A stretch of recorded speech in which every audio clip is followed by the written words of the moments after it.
乡亲啊，继续来看这个林志坚退出着选战，但是论文的争议还在炭烧。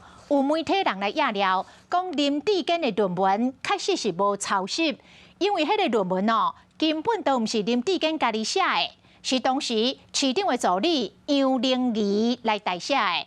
杨玲仪伫个面册发文章来回应，讲若有其他的指教，请向法院提出告诉。啊，若只是猜测，伊无要奉陪，也就是讲，伊无来代写林志坚的论文，请卖乌白讲。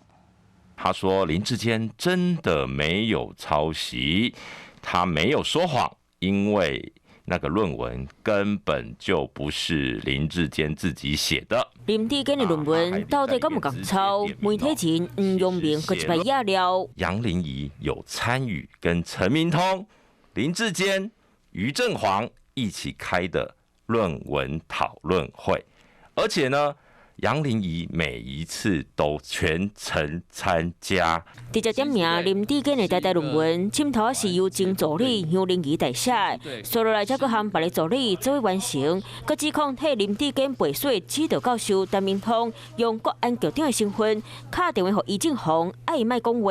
明明是于正煌比较早写好的草稿，修改完传给这个林志坚的助理杨玲仪。